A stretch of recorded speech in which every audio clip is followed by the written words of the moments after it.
Pemirsa Cap Macan Channel, masih bersama saya Yuda dalam rubrik Seni dan Budaya. Sebelum memulai acara ini, izinkan kami dari manajemen Cap Macan Channel mengucapkan Selamat Hari Merdeka Republik Indonesia yang ke-75. Dirgahayu Indonesia, jayalah selalu bangsaku. Pemirsa Bali Cap Macan, 17 Agustus memang hari istimewa. Karena istimewanya lah hari ini juga saya mengundang tamu yang cukup istimewa. Tamu yang saya undang ini adalah seorang fotografer, namanya Rudy atau lengkapnya Rudy Waisnawa. Rudy Waisnawa ini dikenal sebagai fotografer yang lekat dengan human interest atau karya-karyanya membicarakan tentang sisi-sisi kemanusiaan yang sangat dalam, penuh ketegangan, bahkan horor, mencekam, dan menjijikkan. Banyak hal yang belum diungkap dari sosok seorang Rudy Waisnawa sebagai seorang fotografer. Dalam dunia fotografinya, Rudy Waisnawa sudah membicarakan karya ini sebagai potret atau realita tentang sesuatu yang terjadi di Pulau Bali ini.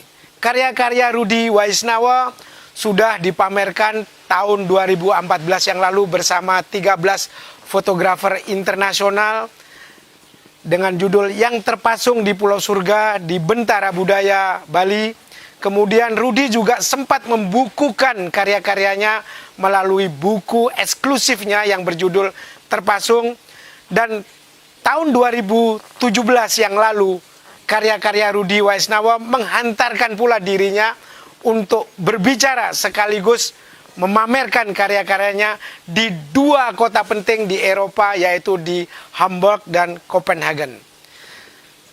Berbicara karya Rudy, tentu kita harus mengenal hal-hal seorang Rudy. Rudy pekerja sosial di Suryani Institute for Mental Health. Di balik kamera-kameranya yang ia bawa, yang ia tenteng satu atau dua, ia letakkan bahkan ketika berhadapan dengan kesedihan. Ia amati kesedihan itu menjadi sebuah laku yang ia terjun sekaligus di medan sosial bersama Suryani Institute for Mental Health. Apa kabar Bro Rudy? Baik Mas. Ini kita berjarak 2 meter ini. Siap, jadi aman. Jadi Bro, kalau saya amati karya-karya Anda ya, itu betul-betul karya Anda itu penuh dengan sense. Anda merasakan dari awal Anda ingin menampilkan sense itu, Bro? Kalau bicara soal sense, di awal saya memilih profesi menjadi fotografer itu sebenarnya saya di fotografi komersial sama seperti teman-teman yang lain. Di perjalanannya ternyata saya lebih memikirkan soal sense itu sendiri. Saya beruntung saya bisa bergabung dengan Suryani Institute sejak 7 tahun lalu. Di sanalah sebenarnya saya bisa mengedepankan ide-ide foto yang saya ambil itu yang soal sense. Rasa sangat penting di karya-karya saya. Fotografi itu sebagai fotografer otodidak, Mas. Ya. Saya tidak mengecap pendidikan foto yang mempelajari soal teknis yang menjelimet segala macam. Akhirnya saya percaya bahwa sebuah foto itu mempunyai rasa. Entah bagaimana caranya kita menimbulkan rasa itu. Ketika saya bergabung dengan Suryani Institute, itu yang saya temukan elemen-elemen foto seperti pencahayaan, komposisi, estetika yang kayak gitu sepertinya saya lebih mengesampingkan, tapi rasa menjadi hal yang dominan di fotografi saya. Ketika Anda berjalan dengan rasa, Anda mengalami perjalanan itu sebagai sebuah kenikmatan atau dilema pada awalnya? Di awal tentu saya dilema. Karena saya pernah meyakini saya akan hidup menjalani kehidupan saya dengan fotografi, artinya komersial, fotografi dan segala macam. Tetapi ketika saya mulai memotret di Suryani Institute, saya seperti mempermainkan periuk nasi saya sendiri. Artinya? Karena saya berpikir siapa yang membeli foto-foto saya seperti ini? Bagaimana saya hidup dengan foto-foto foto yang sadis, yang horor. sangat sadis, orang bilang sadis, horor, segala macam, eksploitatif dan segala macam. Dan sangat tidak mungkin di sebuah rumah yang bagus tahu-tahu mengkoleksi foto di temboknya yang kaki orang yang sedang dipasung atau ekspresi yang sangat sedih. Tapi saya meyakini dengan sense tadi segala macam dan pesan dari Ibu Elka Suryani bahwa Tuhan akan membayarnya di tempat lain yang selalu saya ingat. Sampai saat ini saya tetap setia dengan fotografi yang saya lakoni. Ya. Nah, Anda menyebut tadi tentang eksploitasi. Nah, ini sebetulnya banyak pakar fotografi atau pembicaraan fotografi yang berbicara tentang transformasi visual melalui objek-objeknya. Nah, hampir saya awalnya juga berpikir demikian, bahwa Anda mengeksploitasi orang yang terpasung untuk menjadikan sebuah karya, dan Anda bicarakan, apa komentar Anda ini? Bahkan sebuah lembaga resmi di Indonesia pernah menuduh saya eksploitasi soal itu. Artinya Anda melakukan eksploitasi katanya? Ya, beberapa pernah mengemuka ketika saya berbicara di sebuah forum resmi di sebuah acara literasi terkenal di Ubud, juga ada yang bertanya bahwa itu sebuah eksploitasi. Begini Mas, eksploitasi, ketika saya mendengar sebuah kata eksploitasi itu konotasinya sudah langsung negatif. Beda dengan eksplorasi. Gitu. Iya, iya. Eksploitasi itu udah negatif. Yang ingin saya jelaskan begini, fotografi yang saya lakoni tentang orang terpasung ini sebenarnya bukan yang baru, bukan hal baru. Di tahun 1848 sampai 1858 kalau saya nggak salah, ada namanya Wells Diamond. Dia seorang dia seorang dokter perawat di Surrey Country Asylum, ya semacam sebuah rumah sakit jiwa lah di Amerika. Dan dia juga seorang pendiri Royal Photography Society. Dia bahkan memotret di tahun itu, tahun 18 itu, dia sudah memotret semua pasien-pasien jiwa yang dia rawat. Potret bahkan. Dan dia pamerkan. Dan banyak disimpan saya baca banyak disimpan di museum-museum yang terkenal. Sehingga orang bertanya-tanya, siapa ini di foto kayak gitu misalnya. Nah, itu tahun 18 abad 18 ya. Selain saya juga kalau di Indonesia yang kebetulan tahun ini tahun-tahun sebelum pandemi bulan Februari saya dikunjungi oleh namanya Andrea Setaris. Dia seorang fotojurnalistik berbasis di New York, tapi banyak dia memotret di Bogor, di Jawa Barat, di Indonesia lah, di Jakarta. Dia memotret soal panti-panti sosial dan kondisi orang dengan gangguan jiwa yang dipasung. Dan ketika dia mempresentasikan fotonya di depan saya, foto itu lebih sadis, Mas. Lebih sadis dari yang Anda kerjakan. Dari foto-foto saya yang saya kerjakan. Dan foto-fotonya itu dipublish di jurnal Human Rights Watch New York. Artinya Anda lebih sopan dari fotografer itu, atau ketika foto saya disandingkan? Ya, ketika foto-foto saya dilihat hanya sebagai foto, tentu orang akan berbicara, wah ini eksploitasi sekali.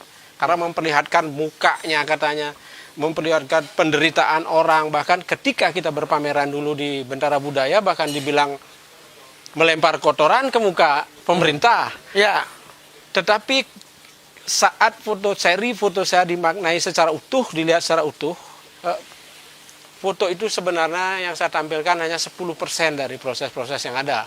Karena saya seorang relawan di Suryani Institute for Mental Health. Saya datang tidak hanya membawa kamera dan motret.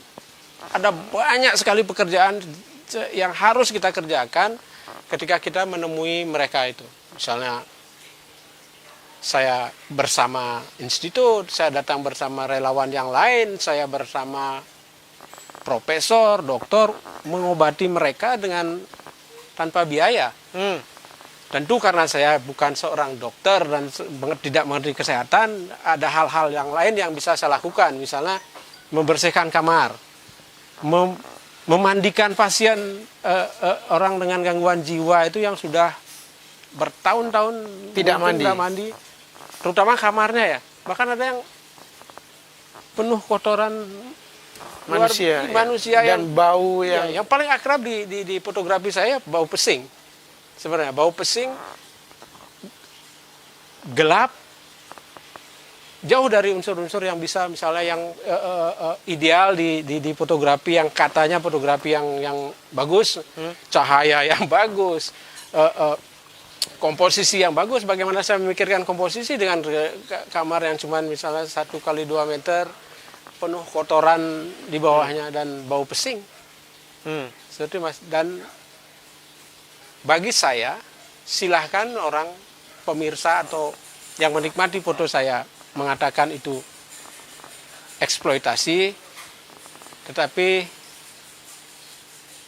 harus sadari juga proses yang terjadi. Ya. Perjalanan foto itu, kenapa ada sebuah foto itu. Iya. Saya melihat karya-karya Anda tidak hanya berbicara sebagai frame terpasung, sebagai orang yang kakinya atau badannya atau tangannya yang kalau tanda kutip terpasung itu dihimpit kayu yang menjadi dikunci oleh kayu sehingga dia tidak bisa bergerak. Tetapi ada estetika yang sangat terjaga. Ada tangan, ada kaki, bahkan kekosongan wajah pasien yang terpasung itu hadir. Estetika itu sengaja Anda jaga atau Anda memang nggak sadar bahwa estetika itu hadir dengan sendirinya? Sebenarnya saya tidak seperti apa yang saya ceritakan tadi. Saya jarang memikirkan estetika ketika saya memulai memotret itu. Tetapi ketika saya sudah memulai memotret, sepertinya kondisi-kondisi di kamar itu, kondisi-kondisi di lokasi saya memotret itu menghadirkan estetikanya sendiri. Kalau misalnya saya memotret tangan, kaki atau apa, itu lebih ke soal dokumentasi yang komplit, Mas. Jadi saya ingin mendokumentasikan mereka secara komplit, misalnya karena ada saja terakhir saya mendapat tugas dari Dr. Cokorda Bagus untuk memotret giginya misalnya. Jadi saya suruh mereka senyum dan saya foto giginya. Karena ada, menurut yang saya dengar, ada hubungannya karena orang tidak pernah peduli dengan badannya segala macam, akhirnya giginya rusak kayak gitu. Terus kakinya tuh kotor sekali. Gitu. Bahkan ketika habis motret itu saya kadang-kadang juga memotongin kukunya. Dan gampang itu kamu lihat giginya? Atau mereka menolak atau bagaimana? Nah, ini yang sampai sekarang saya juga tidak mengerti. Mereka ini, ODGJ ini rata-rata akrab dengan saya. Jadi seperti kenal. Bahkan ketika saya berkunjung ke sebuah rumah sakit resmi di Bali, di RSJ, Ya.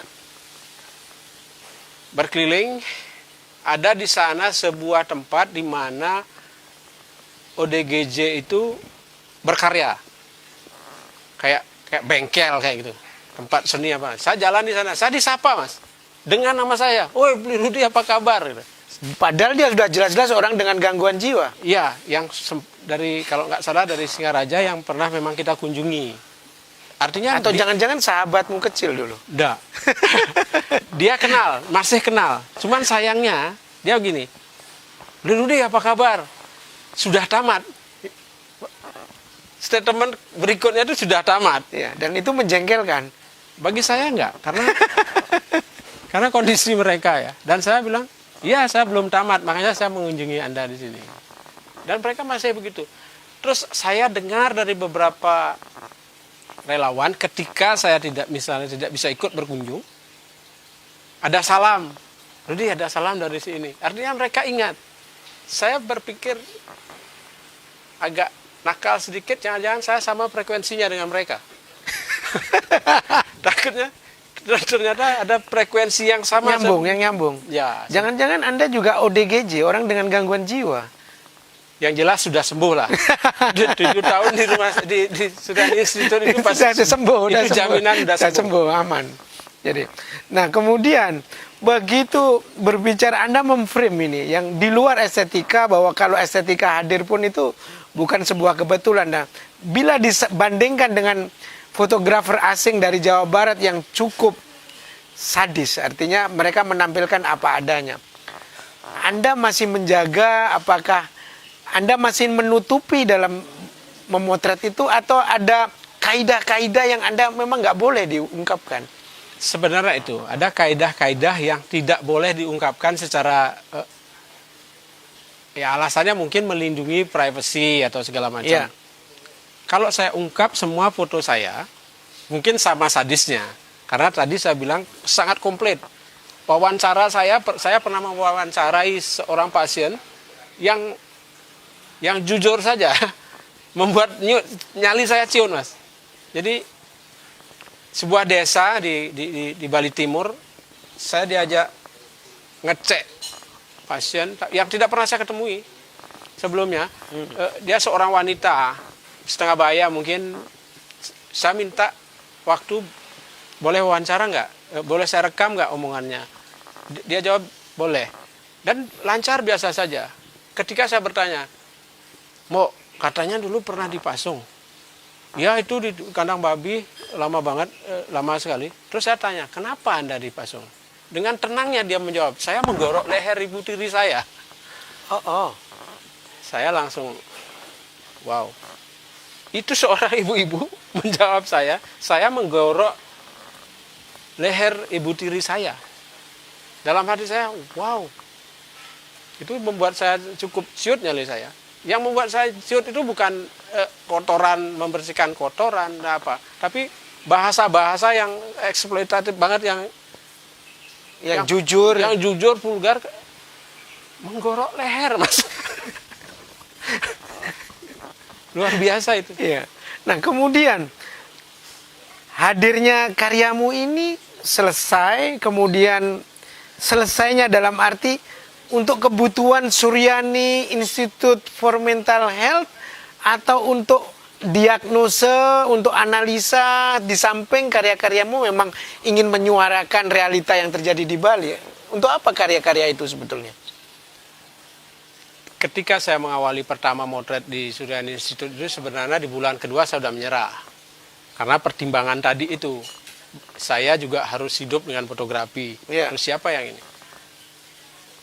Saya sempat istirahat. Di sanalah saya mengerti tentang empati, Mas. Selama saya beristirahat motret itu, tidak motret ke lapangan itu, hati saya tidak bagus. Saya selalu berpikir, pikiran saya disita oleh bagaimana orang ini, bagaimana orang yang saya potret ini, hari ini ngapain dia, apakah masih diikat, apa makan atau apa segala macam. Anda ada talian hubungan emosional. Ya, itu yang jauh saya pikirkan. Akhirnya saya bicara lagi di Suryani Institute, oke, saya akan memotret terus, dan sampai hari ini. Itu arti pentingnya yang ingin saya ceritakan sebenarnya, bahwa fotografi yang saya buat, foto yang saya buat bersama Suryani Institute itu sebenarnya prosesnya panjang. Tentu saya tidak bicara diagnosa ya, karena saya tidak mengerti soal itu. Tetapi bisa memberikan, mendukung laporan. Ya. Ya sekarang laporan harus didukung dengan banyak bukti ya. Foto, karena foto itu kan ada exhibit datanya, di mana tanggal berapa dibuat, jam berapa dibuat. Misalnya kondisinya seperti ini. Bulan depannya kita ke sana, lalu kondisinya begini, beda lagi. Entah itu lebih baik atau bisa lebih hancur. Bisa membantu soal itu. Di samping misalnya kalau yang saya lirik di bagaimana seorang psikiater bekerja di lapangan itu, mereka mencatat dengan segala macam. Kejadian-kejadian, perubahan-perubahan. Sudah mandi apa belum, makan apa belum, detail sekali. Nah, mungkin foto-foto saya ini bisa menunjang hal-hal itu.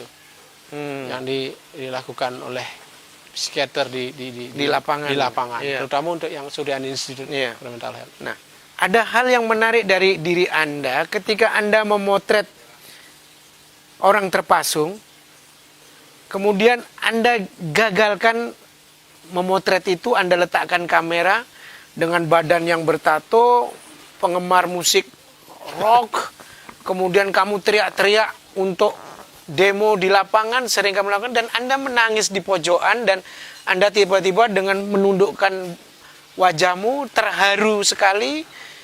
Itu apa? Menyentuhnya keterlaluan atau apa itu? Gini Mas, mungkin saya orang terlalu serius dengan apa yang saya lakukan. Bisa dibilang serius banget dengan apa yang saya lakukan di fotografi untuk orang-orang ini. Sebenarnya dari sekian persen, 80%, 100% yang saya lakukan dengan kegiatan ini penuh dengan kegelapan, penuh dengan kesedihan. Saya bertarung sendiri dengan diri saya sendiri, karena begini, untuk menciptakan foto yang bagus, kalau misalnya di fotografi komersial atau yang lain, tentu suasana hati yang bagus, cahaya yang bagus, komposisi yang bagus, segala macam bagus lah. Pasti akan tercipta foto yang bagus. Sementara medan yang saya hadapi, kotoran berhamburan, bau pesing di mana-mana, dan segala macam. Ini susah. Saya pernah berkali-kali bahkan waktu itu saya masih merokok. Begitu saya masuk ke ruangan itu, langsung benar-benar hancur lah perasaan. Akhirnya saya keluar dan merokok dan duduk. Ngapain saya berpikir ulang lagi, ngapain saya harus motret objek-objek yang begini, subjek yang begini. Tapi rasa ketika melihat kemajuan dari orang yang saya foto ini setelah dibantu oleh Ibu LK ini, membuat saya jauh lebih semangat. Jadi Anda merasakan bahagia juga. Saya menikmati akhirnya. Menikmati. Karena ada keinginan, aduh, si ini gimana ya nanti ya. Nah, kan ada jadwal-jadwalnya tuh, Ya. misalnya tanggal 1 bulan Juni. Dan Anda menunggu untuk ketemu. Ya, saya menunggu untuk ketemu, dan eksplorasinya akan menjadi lebih luas, akan menjadi lebih kenal dengan mereka, tetangganya. Kalau saya kan orangnya kalau di Bali agak gudep nih. Apa itu gudep? Gudep itu agak apa ya? Rasa ingin tahunya agak lebih. Curiosity. Ya, misalnya rumahnya si A di sini. Setelah urusan saya selesai lah di sini, karena misalnya dokternya yang bekerja, saya coba ngobrol dengan tetangganya. Gimana pendapat si tetangga ini terhadap si orang ODGJ ini, itu misalnya. Jadi Anda mengamati bukan hanya sekedar dari ODGJ-nya, tetapi Anda juga mengamati dengan masyarakat sekitar. Iya. Adakah keluarga yang menentang, menutupi? Itu pernah nggak berhadapan dengan kerasnya keluarga itu? Ada nggak? Ada. Itu di awal-awal dulu di Jembrana, bahkan didatangkan Babinsa. Untuk apa itu? Kita ke sana, saya ikut Ibu Prof. Suryani ke sana dengan rombongan, Dr. Cok Bagus juga. Di sana ada orang dipasung berpuluh-puluh tahun di dalam kamar. Kukunya sampai segini tuh. Ibu Prof. Suryani ngotot untuk mengeluarkan mereka karena sudah diobati, tapi kakaknya nggak mau. Akhirnya datanglah Babinsa, ada tentara, ada polisi. Untuk mengamankan biar tidak marah. Ya, tetapi Babinsa ini membuat jalan tengah dia, bahwa tujuan ibu ini bagus sekali dan membantu mereka. Akhirnya si kakak ini sadar, tidak lagi mengunci adiknya di dalam, diajak keluar. Kondisinya cukup menyedihkan, rambut gondrong, gimbal aneh, kukunya panjang sekali. Setelah dibersihkan, nah itu pasien yang pertama kali yang saya mandikan. Saya ajak mandi biasa aja, nurut jalan. Yang pasien yang ditentang oleh keluarganya, Ya. dan akhirnya Anda mandikan. Ya, nah setelah itu duduk ngobrol segala macam, dan syukurnya pasien ini akhirnya sembuh. Wah, keren sekali. Dia sembuh. Ya. Nah, ketika Anda, bro, ngikutin pasien ini ya, ada kerinduan. Saya pernah mendengar Anda juga sering mengasih atau memberikan sesuatu itu di luar program-programnya Suryani Institute for Mental Health. Anda membawa kasur gulung, Anda memberikan sesuatu membuat pasien itu bahagia karena kedekatan emosional tadi. Seberapa jauh hubungan Anda ini? Ya sebenarnya nggak banyak yang saya lakukan itu, tapi kadang-kadang saya melihat kondisi dari orang dengan gangguan jiwa ini. Saya banyak sekali saya melihat misalnya di sebuah daerah dia tidur di lantai tanpa alas apapun, terus bantalnya itu dari kayu. Karena saking lamanya dia melakukan itu, dia udah terbiasa. Akhirnya saya juga dibantu teman-teman yang nggak mau disebut namanya, memberikan saya bantuan seperti kasur lipat, pakaian, ya tentu dari saya juga, dari Suryani Institute juga. Akhirnya saya bawakan itu, biasanya makanan, apalagi di kondisi pandemi ini, kita aktif sekali membawakan mereka itu, misalnya ya seperti tadi, barang-barang kebutuhan rumah tangga kayak kasur, kalau makanan kayak gitu misalnya ya sembako itu udah biasa. Mungkin itu cara yang diingat oleh mereka untuk mengenal wajahmu. Kalau saya tidak merespon dengan itu, tapi karena saya melihat kondisinya aja. Sama seperti ketika saya dengan teman-teman relawan yang lain membersihkan kamar mereka, itu disebabkan karena sangat tidak nyaman dengan tingkat berbulan-bulan dia kesehatannya. Ya, berbulan-bulan dia buang air di sana sampai tebal sekali, bahkan di tembok dilempar segala macam, itu akan merusak secara fisik ya kesehatan. Nah, yang menarik saya melihat karya Anda tidak hanya berhubungan dengan orang yang dipasung, bahkan dengan ekspresinya, tapi Anda mengambil ruangan yang menjadi saksi atau bukti dengan tulisan-tulisan, dengan kata-kata, dengan gambar-gambar, Anda potret, Anda dokumentasikan. Ada hubungan sebetulnya itu dengan orang yang terpasung itu. Sebenarnya di awal saya tidak menyadari itu ada hubungan, Mas. Saya hanya tertarik mengeksplorasi semua sudut. Karena saya berkesempatan banyak kan ketemu dengan mereka, kamarnya. Yang saya lakukan tentu kalau soal kesehatan saya tidak ngerti. Tidak mengerti banyak lah soal itu. Saya lebih ke persoalan, menangani persoalan lain yang selain dokumentasi itu. Akhirnya saya tertarik dengan banyak hal. Misalnya di tembok-temboknya itu saya menemukan tulisan. Saya punya seri foto judulnya The Message. The Message. Ya, pesan. Ya. Karena saya menyadari akhirnya apa yang mereka tulis itu adalah pesan. Dan sedikit banyaknya berhubungan dengan kondisi mereka.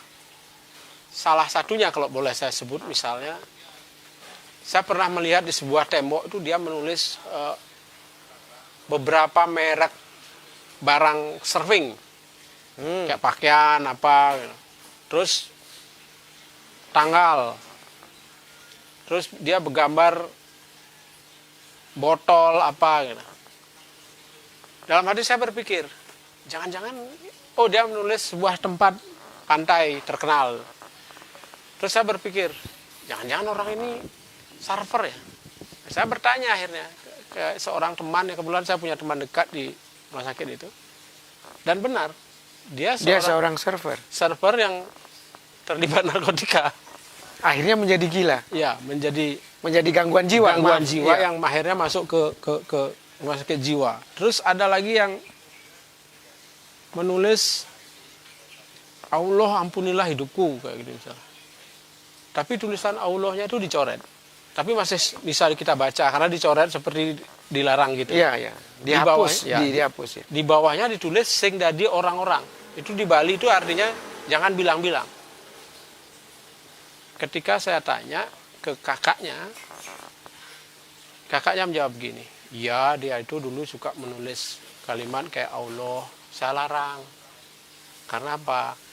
Karena Allah itu Tuhannya Orang- Muslim. Ah, Kita nggak boleh, nanti dimarah. Tahu-tahu si gangguan jiwa ini yang dipasung kakinya, menulis di bawahnya, tidak boleh bilang-bilang. Banyak hal-hal gitu. Ada lagi dari sebuah kamarnya saya melihat foto-foto artis terkenal yang zaman muda, yang cukup seksi gitu misalnya. siapa artis muda itu? Ira Maya Sopa namanya kalau. Oh, itu tahun 90-an, itu tahun 90-an, 80 80 90 ya ya. Ira Maya Sopa saya lihat di sana. Terus ada Lydia Kandau yang pokoknya pakaiannya mini-mini gitu. Ditempel di temboknya kayak karya grafiti gitu, kayak. Iya ya. Di kolase ditempel. Ya, ternyata si orang dengan gangguan jiwa ini tidak menikah dan ada masalah dengan mungkin patah hati atau percintaan atau apa. Dan dia akhirnya gangguan jiwa. Ya, dan kakaknya bercerita juga soal itu. Menyindir soal itu. Bilang, ya dulu ini kayaknya itu dah patah hati apa gitu. Sebetulnya karya-karya Anda, fotografi Anda ini membantu dalam pengobatan yang dilakukan oleh Suryani Institute for Mental Health. Itu apa sudah pernah didiskusikan kalian sebagai bagian tim yang saling mensupport sehingga Anda menemukan, karena penyebab dari gangguan jiwa itu tanpa sadar Anda sudah temukan juga gitu. Kalau mendiskusikan nggak pernah, tapi mungkin saya merasa menjadi syarat kelengkapan Suryani Institute ke lapangan. Dia harus ikut kayak gitu, karena saya ya mendokumentasikan itu. Iya. Kalau dokumentasinya jadi lengkap. Ya. Ada nggak fotografer yang mengikutimu, kemudian dia nggak kuat, baru sekali datang dia pergi, 2 kali datang dia pergi, banyak atau ada atau bagaimana? Ada, tapi setelah saya pikir, ada beberapa bahkan di Bali, bahkan ada dari Bali. Ketika mereka datang ke sana secara murni Sebagai fotografer. Ya. saya pikir akan sehari selesai. Karena apa? Ya dengan medan seperti itu, Dengan agak susah. tekanan-tekanan yang Dengan tidak tekanan terbiasa. Tidak terbiasa itu ya kita akan betah sekali kalau ketika kita motret wanita cantik kayak gitu, kita 2 hari tetap ini. Tapi motret itu ya ada beberapa yang cuma datang misalnya sekali, habis itu udah selesai, nggak ada lagi, karena mereka ya versi saya ya mereka memang membawa saya fotografer, saya motret dan tidak menemukan yang mereka ini mungkin. Iya. Akhirnya Lantas di Suryani Institute for Mental Health, berapa persen Anda sebagai pekerja sosial yang membantu? Lebih dominan mana, sebagai fotografer yang kamu hadirkan atau kamu terlibat secara mensupport secara sosial di kegiatan itu? sulit kalau saya bicara soal persentasenya kadang-kadang, karena tentu tuntutan pertama saya adalah, tugas saya sendiri adalah membuat dokumentasi itu. Tapi kan tidak harus selama itu saya membuat dokumentasi itu. Ketika kita berkunjung misalnya, ketika saya rasa cukup, akhirnya saya harus membantu dengan cara lain. Misalnya seperti tadi, bersih-bersih kamar, memandikannya, berdialog dengan keluarganya. Tapi Anda sadar ketika Anda terlibat memotret orang dengan gangguan jiwa ini, akhirnya menjadi identitasmu. Rudi yang motret orang gila, Rudi yang motret orang terpasung. Atau dari awal ingin mencari atau ingin mendapatkan identitas itu, atau sadar bahwa identitas itu akhirnya melekat pada dirimu? Terakhir-terakhir ini saya akhirnya sadar, karena ketika fotografi yang saya lakukan ini menjadi pembicaraan, Mas. Ya, ketika menjadi pembicaraan, awalnya saya nggak terlalu peduli soal itu. Tetapi ketika fotografi yang saya lakukan ini menjadi pembicaraan, saya kan tidak terlalu sering mengungkap-ungkap. Tetapi tahu-tahu saya ditelepon oleh wartawan dari luar atau apa, bicara, terus boleh nggak fotonya dipakai atau apa, ataukah atau video-video yang pernah saya buat menjadi selalu ditonton oleh Fakultas Kedokteran Udayana atau Fakultas Kedokteran misalnya kayak gitu. Karena saya sadar bahwa ada anggapan, oh Rudi itu yang motret itu ya gitu, orang gangguan jiwa itu ya gitu. Dan saya mengiyakan aja. Dan kebetulan ya 7 tahun ini saya memang banyak mengungkap itu ya. Terus di samping itu Anda juga mendapat sering memotret model atau di luar itu masih Anda lakukan? Ya, atau? saya masih ini cuman saya tidak terlalu banyak membicarakan itu karena itu soal apa ya? Sensemu yang akan kamu sampaikan. Ya itu lebih ke urusan perut saya ya, karena motret juga perlu makan. Kalau enggak gemetar ini. Gemetar. Nah, bro, ini bisa dibocorkan nggak?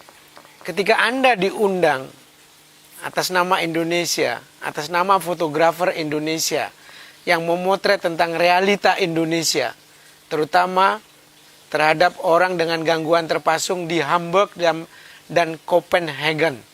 Ini acara yang sangat prestisius saya pikir. Nah, seberapa besar publik di sana dapat menggigit isu yang Anda sampaikan? Oke, pertama yang di Hamburg. Di Hamburg itu sebenarnya diprakarsai oleh orang yang sangat mendukung kegiatan Suryani Institute. Aha. Namanya Franziska Kord. Dia seorang seniman yang sering berada di Bali, seorang seniman batu yang abstrak. Saya nggak ngerti karya-karyanya. Suatu hari kami bertemu di Ubud dan bicara soal itu. Dia mendukung dan dia ingin memamerkan karya saya di Hamburg. galerinya dia. Dia Oke. punya kantor yang dijadiin galeri. Berbarengan dengan itu, Dr. Cok Bagus menjadi pembicara di sebuah seminar internasional tentang anti stigma di Copenhagen. Bicara-bicara terus, akhirnya menyangkut soal fotografi. Nah, panitia di namanya konferensi ke-8 anti stigma dunia. Gitu. Di sana banyak ada pameran sebenarnya, pameran-pameran anti stigma dari negara-negara Eropa yang maju. Akhirnya setelah dibicarakan, saya mendapat undangan resmi. Saya masih ada undangannya. Kebetulan ini, jadi kita bisa ke Eropa di beberapa negara. Dan awalnya saya merasa berpikir biasa-biasa saja. Ya, pameran-pameran aja. Yeah. Di Hamburg,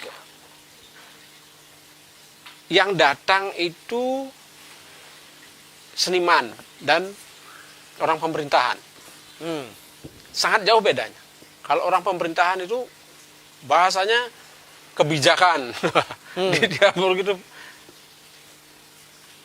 yang saya amati beberapa seniman-seniman yang datang, dia lihat foto saya, dia mengusap air matanya. Saya mencoba, ya tentu saya ingin mempunyai hubungan ya. Begitu saya tanya, apa kabar, ini saya fotografernya. Dia cuma salaman dan tidak mau bicara. Dan lawyer pergi. Ada satu yang mau bicara waktu itu. Serasa dia tidak percaya ketika Bali kan disebut surga apa seperti itu, Paradise masih Island. ada yang terpasung. yang seperti ini. Nah, di sana juga saya dari awal sudah menyadari bahwa balik lagi ke daerah lain, di daerah lain banyak lebih hancur. Iya. Tetapi kenapa di Bali ini ketika diungkap yang hal ini menjadi agak sedikit kontroversial ya karena Isu Bali sendiri. iya, Bali yang indah apa namanya? Yang indah. Yang surga lah. Iya. Nah, saya mau bercerita yang di Copenhagen. Begitu saya sampai di Copenhagen itu, baru saya menyadari bahwa kayaknya saya cukup penting di sini. Karena apa ya, dari pengalaman-pengalaman pameran saya sebelumnya, misalnya yang Mas Yuda juga menjadi kuratornya, kita agak susah-susah ya di sini ya. Iya. display kita teman-teman kayak gitu kan. Yang buka juga teman, Pak Mangku Pasike waktu itu kan teman Bu Prof adalah. Gitu. Di Copenhagen ini saya mencoba, dia menyediakan khusus nih panel 15 meter. Saya minta di bawahnya ada karpet warna hitam. Ya. Dan dia sediakan. Terus ada lampu standar pameran itu. Karena waktu itu display saya adalah di panel ini saya display, terus di bawah saya taruh berserakan foto-fotonya. Dari waktu itu fotonya di print di atas, di akrilik, di printnya di Jerman, dari Jerman dikirim ke sana. Iya. Copenhagen. Kenapa saya punya ide di bawah dan karpet hitam?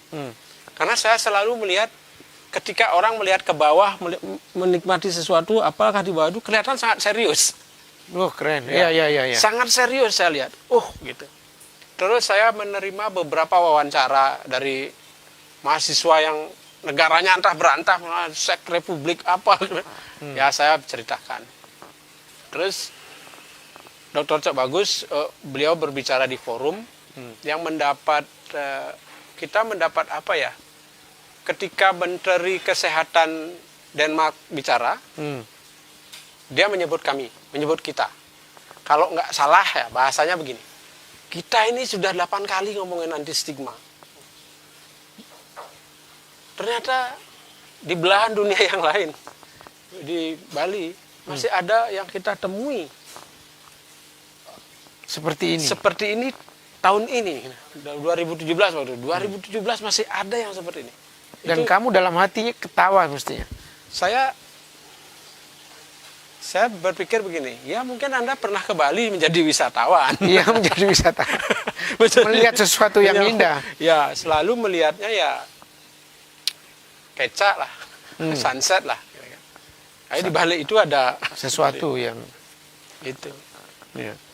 Nah, lantas pembicaraan berikutnya pasca Hamburg sama Copenhagen, Anda punya program untuk ke depan dengan karya-karya Anda? Ya, tahun lalu saya bicara dengan teman Kospog of Bali di Belanda. 2021 ini saya mau berpameran di sana di Zwolle namanya. Tentu dengan Suryani Institute juga. Idenya menarik. Jadi kayak positif negatif. Apa itu?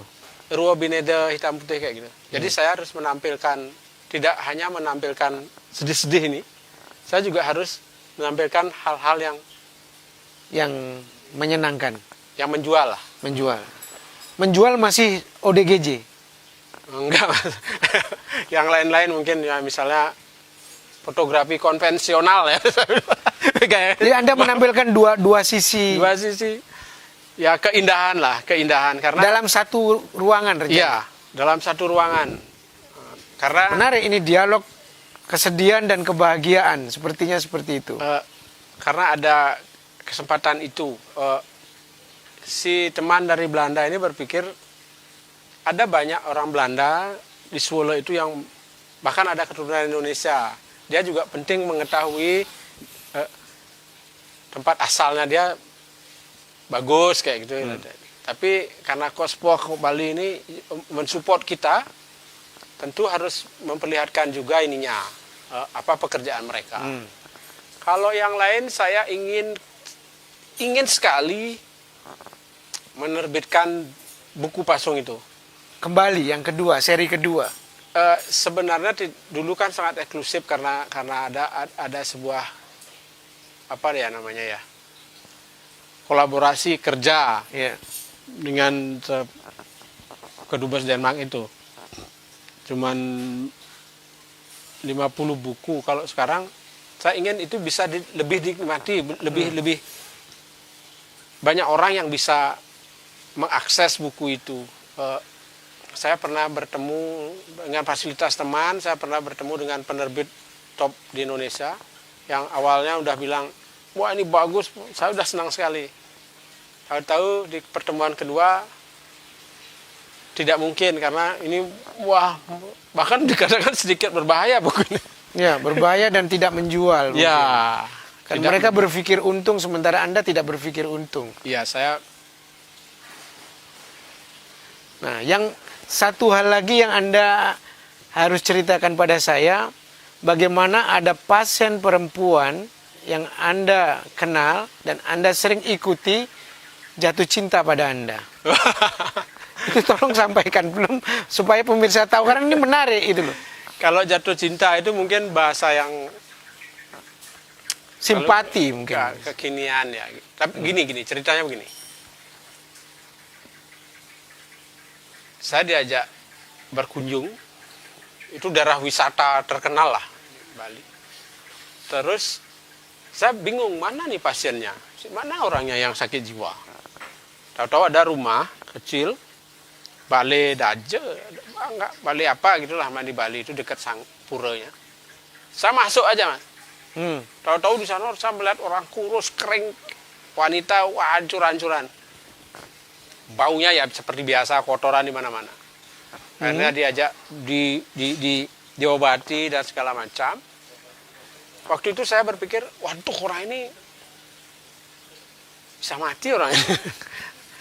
Karena kurus sekali, pakaiannya pakai baju brokat, udah melekat di badannya. Akhirnya dia bisa keluar.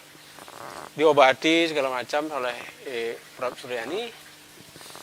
Saya juga foto segala macam kondisi di ruangannya segala macam. Nah, setelah itu kita pulang. Bulan depannya kita kan harus cek lagi ke sana. Ya. Tahu-tahu dia duduk di balainya juga, tapi bukan di tempatnya itu, tempatnya awalnya. Ya. Ini udah keluar dan Udah keluar dari lu. Tapi setelah diobati itu. Ya, bulan lalunya kan diobati. Wih, saya tuh surprise-nya luar biasa. Karena dia cantik tiba-tiba atau Kulitnya putih. Mungkin ketika dia belum sakit, saya yakin dia cantik ya. ya. Terus saya langsung kaget lah. Wih, kok sembuh sih? Mukjizat sekali ya. Hebat sekali pengobatan ini. Dan dia senyum-senyum. Saya tidak tahu harus mengasih apa. Akhirnya saya ambil bunga di halamannya dia karena ada bunga. Dan saya tidak tahu bunga itu bunga apa sebenarnya. Warnanya ungu, kayak corong itu. Saya ambil tak kasih. Ya. Dia pegang, saya foto dengan ibunya. Dan dia pegang begini. Dan bahagia di wajahnya, Dia ekspresi. senyum, pokoknya senyum. Saya foto. Saya baru tahu kalau bunga itu bunga kecubung. Bunga anestesi. Ketika saya googling kata kecubung itu, yang keluar muncul pertama itu kata anestesi. Ternyata bunga yang memabukkan. Terus ada lagi cerita di Bali Timur. Wih, cantik mas. Ada fotonya saya. Pakai gaun biru, dipasung gini kakinya. Ada window light yang tapi terlalu frontal ya. Cahaya sedikit itu terlalu terang, yang lain gelap banget. Dia berontak. Wah, teriak. Kita masuk dan saya ikuti proses bagaimana membuka pasungnya. Iya. Pasung. Saya laki-laki normal, itu cantik sekali wanita itu. Begitu dikeluarin, waktu itu ada puskesmas, dari petugas dari puskesmas juga. Disuntik segala macam. Bulan depannya kita datang lagi ke sana. Dia yang beliin teh botol. Wah, saya sampai bingung. Dia yang pergi. Dia beliin teh botol. Tahu-tahu dia sehat, saya juga banyak fotonya dia bikin canang, dia udah gemuk. Ternyata dia seorang penjahit kebaya. Ya. Saya kasih dia kamera kecil. Ya.